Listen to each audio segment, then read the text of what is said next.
A Christian who lives for self is a self-defeating Christian. एक ऐसा मसीही जो सिर्फ अपने स्वार्थ के लिए जीता है, वो अपने आप को खुद हराता है मसीही दौड़ में।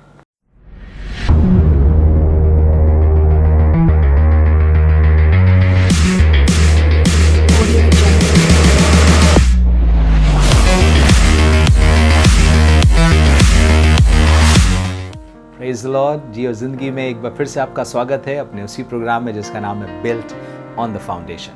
मेरी प्रार्थना है मसीह यीशु का वचन जैसा जो कह रहा है आप उसी पर अपनी आस्था, अपने विश्वास को बनाते चले जाएं, क्योंकि जब मसीह के वचन पर, मनुष्य के विचार पर नहीं, मनुष्य के इंटरप्रिटेशन पर नहीं, पर उसके वचन पर जो कुछ वो जिस तरह से कह रहा है, जिस संदर्भ में कह रहा है, जब आप उस पर बनाते चले जाएंगे तो आप बेहतर और बेहतर और बेहतर होते चले जाएंगे। आज जवानों, एक बात आपके साथ शेयर करना चाहता हूँ। आज का विशेष तौर पे जवानों के लिए एक चीज़ शेयर करना चाहता हूँ, और वो ये है कि कई बार हम सोचते हैं कि I don't care about the world. मैं संसार से, मुझे कोई प्रॉब्लम नहीं, या मैं संसार की कोई चिंता नहीं करता कि वो क्या सोचता है मेरे बारे में।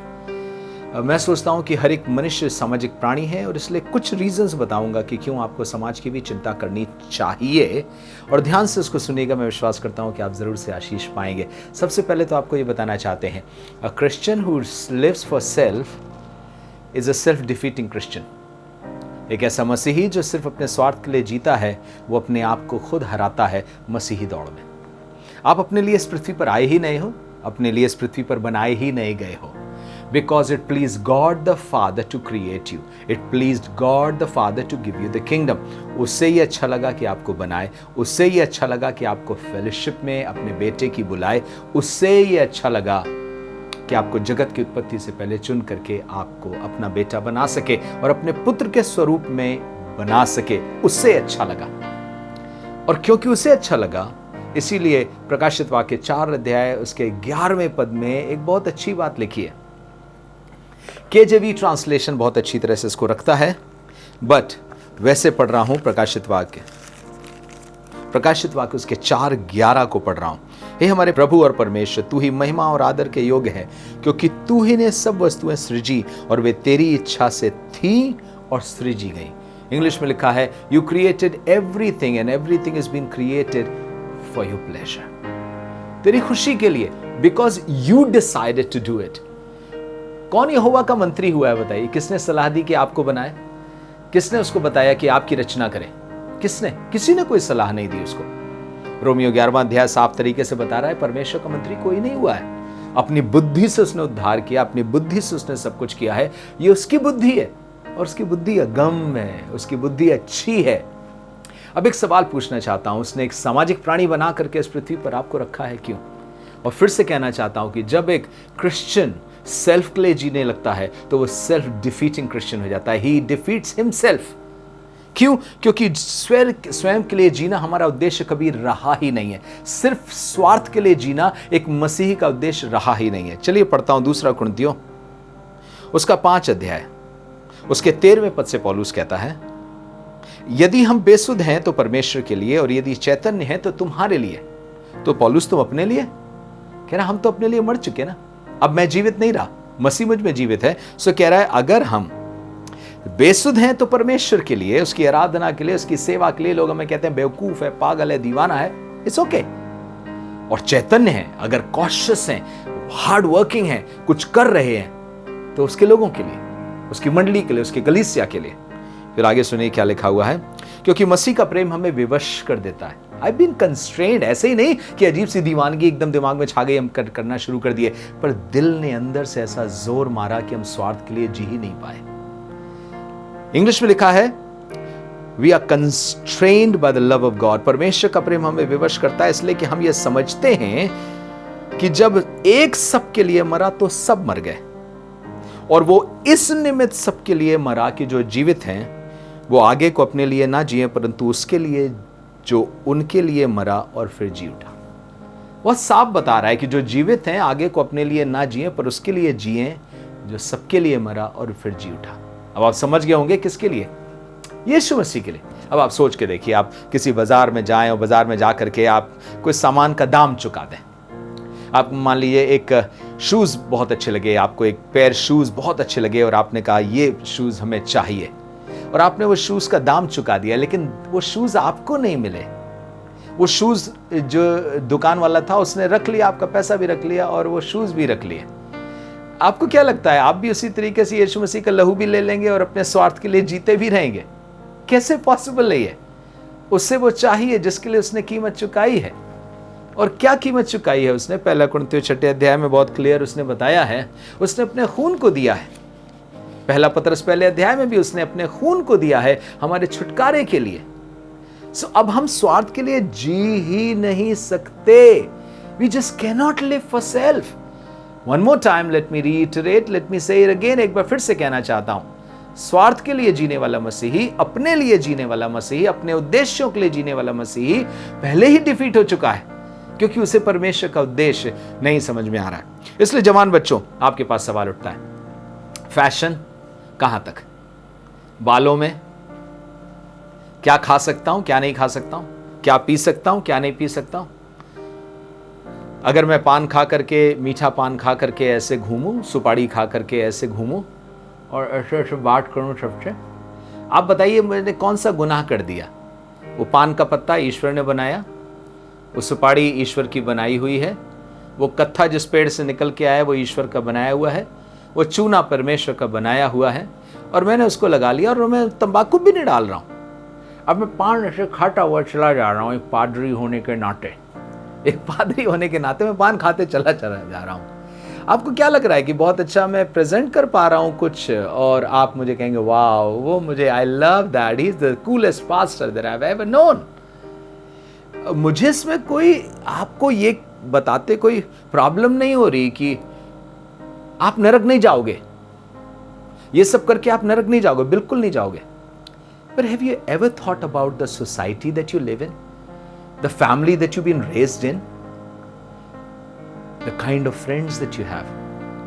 क्या कोई उद्देश्य है मेरा और आपका इस पृथ्वी पर उनके प्रति, या हम सिर्फ अपने लिए इस पृथ्वी पर आए हैं? अपने लिए एक नाम करने के लिए, अपने लिए कुछ करने के लिए, अपने लिए सब कुछ। परमेश्वर का वचन कुछ और बताता है, मैं आपके सम्मुख रखना चाहता हूं, सुनिएगा। पहला कुरिन्थियों और उसके 10वें अध्याय उसके 23वें पद में कह रहा है, सब वस्तुएं मेरे लिए उचित तो हैं, पर सब लाभ की नहीं। इसका मतलब उचित और लाभ की वस्तुएं, इन दोनों में कंपैरिजन कर रहा है। कह रहा है मैं देखता हूं सब वस्तुएं उचित तो हैं, क्योंकि फ्रीडम मिली है यीशु मसीह में। मैं कैसे भी कपड़े पहन सकता हूं, मैं कैसे भी बाल रख सकता हूं, मैं कैसे भी तौर तरीके कर सकता हूं। There is freedom in it, and I say yes, there is freedom, but what is the purpose for that freedom? What is the benefit of that freedom? जो लाभ आपको मिल रहा है, या जो स्वतंत्रता आपको मिली है, उसका किस तरीके से इस्तेमाल कर रहे हैं कि आपको लाभ पहुंचे, दूसरों को लाभ पहुंचे। सो इसलिए यहां पे कह रहा है सब वस्तुएं मेरे लिए उचित तो हैं, परंतु सब लाभ की नहीं है।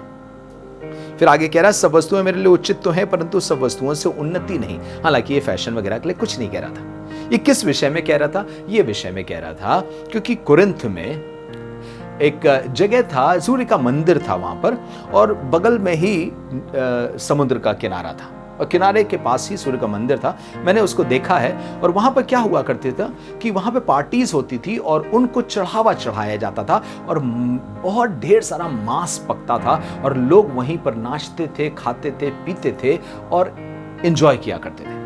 सो बहुत से मसीही भी इसमें शामिल होने लगे। दूसरे लोग देख करके कहने लगे तुम्हें मालूम नहीं कि ये कैसा है, ये कौन सा मांस है, तुम्हें मालूम नहीं कि किस जगह पर चढ़ाया गया है मांस, इसको तुम कैसे खा सकते हो? वो कहने लगे भाई हमारी स्वतंत्रता है, हम इसको कैसे भी कर सकते हैं। अब पौलुस इसको इस तरीके से कह रहा है कि आई अंडरस्टैंड कि तुम्हारी फ्रीडम है, तुम इसको कर सकते हो, खाने से तुम अशुद्ध नहीं हुए चले जा रहे हो, पर तुम परमेश्वर और उनकी मेज दोनों का साझा नहीं कर सकते हो। और इसलिए कह रहा है सब वस्तुएं उचित तो है पर लाभ की नहीं है। एक बार का ये मांस खा करके चले गए, दूसरे को ठोकर लगी, समाज को बुरा लगा, इससे क्या फायदा हो गया तुमको? कुछ फायदा मिला हो तो बताओ। नहीं, प्रोटीन मिला था। प्रोटीन आप घर में भी जाके खा सकते हो ना, दूसरों के सामने ही जाकर के क्यों खाना है प्रोटीन? उसी जगह का प्रोटीन क्यों खाना है? आप अपने आप भी तो अपना प्रोटीन ले सकते हो। फिर उसके बाद क्या लिखा है? सब वस्तुएं मेरे लिए उचित तो हैं, पर सब वस्तुओं से उन्नति नहीं। इसका मतलब लाभ ढूंढना चाहिए, उन्नति ढूंढनी चाहिए। Am I growing because of this? मैं जिस तरीके के फ्रेंड्स के साथ उठता बैठता हूं, एम आई ग्रोइंग? क्या फायदा मिल रहा है? ये 12 टैटू यहां पे, 6 टैटू यहां पर, हाउ डज इट बेनिफिटिंग मी और एनीबडी एल्स? How come? मेरे इतने पैसे खर्च करने के बाद और अपने शरीर में इतना गुदवाने के बाद, who is getting blessed by it? Am I getting blessed by it और I am just liking it? If you just think you like it and you want to continue with it, there's no problem. I'm not saying that you're going to go to hell. No way. Because of these things. But what I'm saying is, you wasted time, you wasted your efforts, you wasted your money because it is not benefiting you, it is not growing you. ना ये आपको benefit कर रहा है, ना ये आपको grow कर रहा है। तीसरी चीज क्या कहने लगा? कोई अपनी ही भलाई को नहीं वरन दूसरों की भलाई को भी ढूंढे। कोई अपनी भलाई सिर्फ ना ढूंढे, दूसरों की भलाई को भी ढूंढे।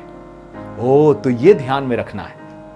मैं सोचता हूं हर एक जवान को, मुझको भी, आपको भी, मन सबका करता होगा पंक स्टाइल में करवा लें हमारे, तो कुछ दिन आप छोड़ दीजिए कि यहां से गायब हो जाएगा, हर तरफ से रहेगा, अलग अलग स्टाइल होते चले जाएंगे। पर आपसे एक बात पूछना मांगता हूं, what is the purpose behind it? What are you trying to achieve? Just because I like it? Okay, कोई प्रॉब्लम नहीं है। अगर सभी लोग जैसे मान लीजिए, अब मैं किसी तरीके के कपड़े पहनने को गलत थोड़ी ठहरा सकता हूं, क्योंकि हर एक समाज के अलग अलग तौर तरीके हैं। आप साउथ इंडिया में जाएंगे, वहां पर अलग तौर तरीके के कपड़े पहने जाते हैं, अलग तौर तरीका है। हम उनको जज नहीं कर सकते उस बात के लिए। ये सब चीजें कुछ मायने ज्यादा नहीं रखती। मायने क्या रखता है? जो मैं कर रहा हूं उससे क्या मेरी उन्नति, किसी और की उन्नति हो रही है? मेरा लाभ या किसी और का लाभ हो रहा है? और दूसरी बात, क्या भलाई किसी की हो रही है? हर एक अपनी भलाई की नहीं वरन दूसरों की भलाई को भी ढूंढे। और इसी को 30वें और 31वें पद में फिर से एंड कर रहा हूं, सम अप कर रहा है वो, और कह रहा है, यदि मैं धन्यवाद करके साझी होता हूं तो जिस पे मैं धन्यवाद करता हूं उसके कारण मेरी बदनामी क्यों होती? इसलिए तुम चाहे खाओ, चाहे पियो, चाहे जो कुछ करो, चाहे खाओ, चाहे पियो, चाहे जो कुछ करो, सब कुछ परमेश्वर की महिमा के लिए करो। यशायाह 43 तो बार बार आपने कोट किया होगा, पढ़ा भी होगा। परमेश्वर ने मनुष्य को, इस जाति को, लोगों को अपनी महिमा के लिए सृजा। God created everything for His glory. Colossians chapter 1 में, whether principality or powers, dominions or kingdoms, राज्य हो, अधिकार हो, सब कुछ जो है परमेश्वर के द्वारा और परमेश्वर के लिए सृजा गया है। रोमियो 11वां अध्याय 36वें पद में, सब कुछ उसकी ओर से, उसके द्वारा और उसी के लिए है और उसी की महिमा युगान युग होती रहे। पहला कुरिन्थियों 6 अध्याय 19वें 20वें पद, उसने तुम्हें दाम देकर के खरीद लिया है ताकि तुम उसकी अपनी देह के द्वारा उसकी महिमा कर सको। हम कब उसकी महिमा के लिए जीना शुरू करेंगे? कब उसकी महिमा के लिए हम काम करेंगे? इस पृथ्वी पर जब आप जीते हैं, आप सोशल प्राणी हैं, आपको किसी सोसाइटी ने पाला है, आपको एक परिवार ने पाला है। आप सिर्फ स्वार्थ के लिए नहीं जी सकते हैं। स्वार्थ के लिए जीने वाला अपने आप में डिफीट कर रहा है परमेश्वर के उद्देश्य को। मेरी दुआ होगी, मेरी तमन्ना होगी, आप परमेश्वर की महिमा के लिए जिएं और दूसरों की भलाई, उन्नति खोजें और कोशिश करें कि आपके जीवन से, आपके कामों से दूसरों की भलाई हो, दूसरों की उन्नति हो। God bless you. प्रभु आपको आशीष दे। आमीन। प्रभु यीशु मसीह पापों का नाश करने के लिए आए, इसीलिए उसका नाम यीशु रखा गया, जिसका मतलब होता है उद्धार करने वाला। किस चीज से उद्धार करने वाला? I hope you are blessed by our episodes. We would request you to subscribe and like, press the bell icon if you want to be notified. अगर आप चाहते हैं कि आपके पास ये संदेश पहुंच जाए समय पर, तो आप ज़रूर से बेल आइकन भी दबा सकते हैं। ज़रूर से किसी के साथ शेयर करें अगर आपको बरकत मिली है तो। God bless you and God multiply your blessings.